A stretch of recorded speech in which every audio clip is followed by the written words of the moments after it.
नमस्कार। बिहार की प्रशासनिक सेवा में एक शानदार करियर बनाने का सपना देखने वाले सभी लोगों के लिए ये चर्चा बहुत खास होने वाली है। आज हम मिलकर बीपीएससी यानी बिहार लोक सेवा आयोग की संयुक्त प्रतियोगी परीक्षा की हर एक बारीकी को समझने की कोशिश करेंगे।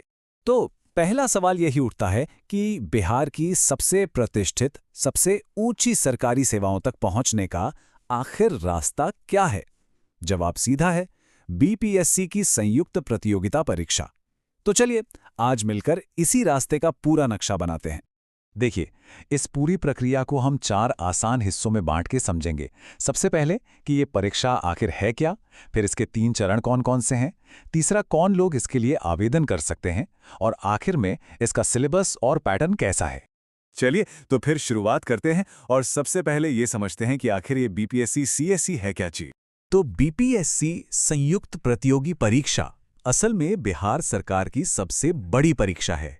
इसे बिहार लोक सेवा आयोग आयोजित करता है, जिसकी स्थापना 1949 में हुई थी और इसका एक ही मकसद है, राज्य के प्रशासन को चलाने के लिए सबसे काबिल अधिकारियों को चुनना।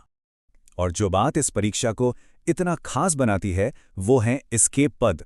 जरा सोचिए, इसे पास करके बिहार प्रशासनिक सेवा यानी बीएएस या बिहार पुलिस सेवा यानी बीपीएस का हिस्सा बना जा सकता है। रेवेन्यू ऑफिसर या ब्लॉक डेवलपमेंट ऑफिसर जैसे पदों पर रहकर सीधे सीधे राज्य के विकास में अपना योगदान दिया जा सकता है। तो इन शानदार पदों तक पहुंचने का ये जो सफर है ना, ये 3 पड़ावों में बटा हुआ है। चलिए सफलता के सफर के हर एक चरण को जरा और करीब से समझते हैं। ये 3 सीढ़ियां हैं। पहली है प्रारंभिक परीक्षा, जिसे हम प्रीलिम्स कहते हैं। दूसरी मुख्य परीक्षा यानी मेंस, और आखिरी सीढ़ी है साक्षात्कार यानी इंटरव्यू। हर एक पड़ाव मंजिल के और करीब ले जाता है।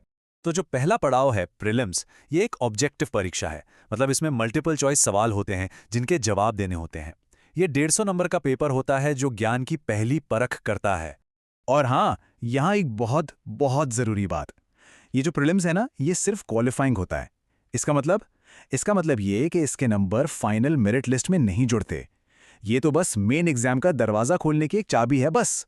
एक बार प्रीलिम्स पास हो गया तो आता है दूसरा और सबसे अहम पड़ाव, मुख्य परीक्षा। ये प्रीलिम्स से बिल्कुल अलग है क्योंकि ये एक लिखित परीक्षा है जहां विस्तार से जवाब लिखने होते हैं। मेंस परीक्षा में कई पेपर होते हैं। सामान्य हिंदी का पेपर तो सिर्फ क्वालिफाइंग है, उसमें बस 30% नंबर लाने होते हैं। असली मेरिट बनती है जनरल स्टडीज के 2 पेपर्स और निबंध के पेपर से। और एक बात पर ध्यान देना बहुत जरूरी है, अब वैकल्पिक विषय यानी ऑप्शनल सब्जेक्ट का पेपर भी सिर्फ क्वालिफाइंग है, उसके नंबर भी मेरिट में नहीं जुड़ते। मेंस में सफल होने के बाद आप पहुंचते हैं आखिरी और सबसे निर्णायक पड़ाव पर, साक्षात्कार।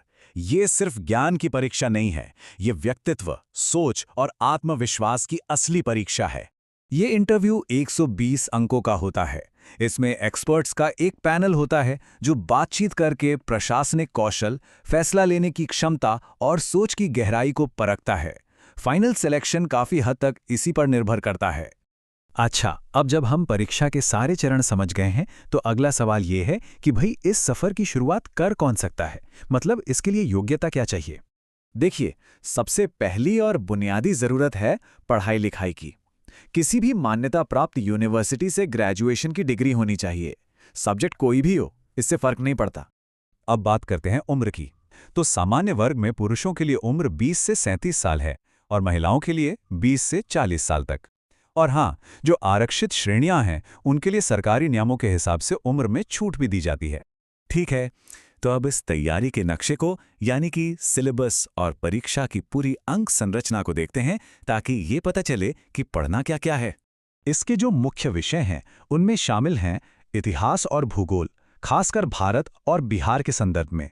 फिर भारतीय संविधान, अर्थव्यवस्था, भारत और बिहार दोनों की, सामान्य विज्ञान और सबसे जरूरी राष्ट्रीय और अंतर्राष्ट्रीय करंट अफेयर्स। चलिए, अब तक हमने जो कुछ भी जाना है उन सारी बातों को एक साथ जोड़कर पूरी तस्वीर को और भी साफ करते हैं। ये स्लाइड पूरी परीक्षा का एक निचोड़ है, एक समरी है।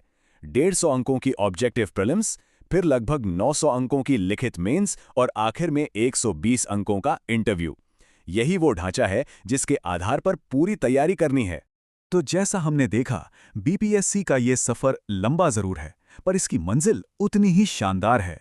अब सवाल ये उठता है कि इस महान सफर को शुरू करने के लिए पहला कदम क्या होगा?